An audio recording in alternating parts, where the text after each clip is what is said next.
You are using ChatGPT and still wondering that you don't have anyone to practice your English communication.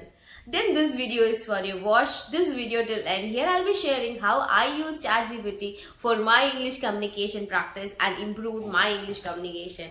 So the first thing I did, whenever we search something, we put the text, right? So instead of putting the text, I use voiceover. And we know very well that if we are using ChatGPT and we are putting a very small or one line prompt, it's not going to give us good results. So that's why what we do, we explain each and everything. This is how I want, this is how the things should be, this is how you have to provide me this. So everything I did it with voice. So whenever I was putting any prompt, it would go very long because I use that opportunity not for searching something but also for improving my communication. I'll make it as long as possible. And I didn't use it for only ChatGPT but for every search app I used. No text, just voice search. And the second thing I did was, we know very well that how words are very important. We find it difficult to communicate in English because we don't find a right word to place it in our communication. So whenever I didn't know about any words, like I'm coming across a word and I don't know its meaning, the first thing I did was I went to ChatGPT, I asked the meaning in a very simple way that I can understand, and not only understand but register it in my mind. And the second thing with the vocabulary I did was I not only asked the meaning but also some examples so that I can have a better understanding and that meaning of that word stays longer in my mind. So with this, I not only learned the meaning but also learned where I have to use the meaning. So this is one mistake we make. We learn the meaning of so many words but we don't learn where and how we have to use it in a sentence or in which situation we should use. And there are many words which has more than one meaning. So for that, if we don't know the exact meaning of the different things, then we'll be using it in the wrong place.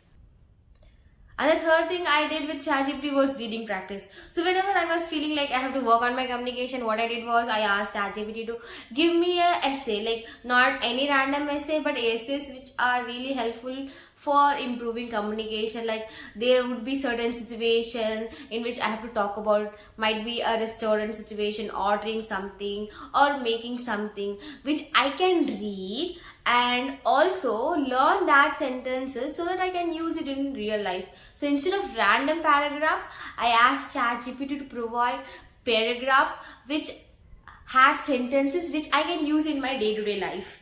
And the fourth thing I did was checking my grammar. Yes, I am an English literature student, but we cannot learn everything in grammar. So we cannot by heart everything. So definitely we make mistakes. So that's why whenever I had doubt about anything, instead of stressing over it, I directly go and search it in ChatGPT and I'll cross check. Okay, ChatGPT, this is what I was using, is it correct? And if it is wrong, kindly give me the correct sentence. And the fifth way in which ChatGPT was so very helpful for me is that whenever I never found word for something, like there would be certain situation, something happening in front of us or any action or certain situation for which we don't have exact word. So for that, what I did, so I went to ChatGPT and I was like, okay, this is what happened. So I used to explain every detail of that action, of that incident, and then I used to ask ChatGPT that, okay, this was the situation, can you give me the exact word which I should use to describe this? And it provided something like very good words to use in those situations, to use to describe those conditions, situations or actions. The important thing in which ChatGPT helped me was I always struggled with bringing a structure to my conversation. So whenever I spoke, I kept talking and I never knew that where I have to stop. So due to this, what happened, I was getting feedbacks like, no, you're talking so much. Yes, your content is good, but still you don't know how to structure it and you keep on talking it, that it makes us bored. Though you're giving good content, but still we feel bored because we don't come to a conclusion that where you're going to end and how long it is going to take.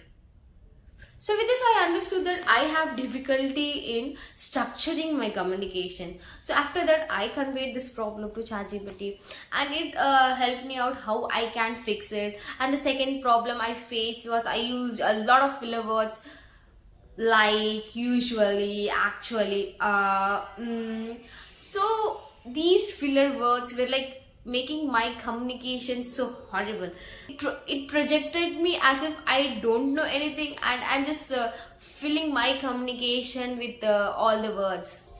Whenever I am thinking something, I should keep quiet instead of using filler words. So those filler words look awkward than a small silence. And the other way which I used ChatGPT was conversation.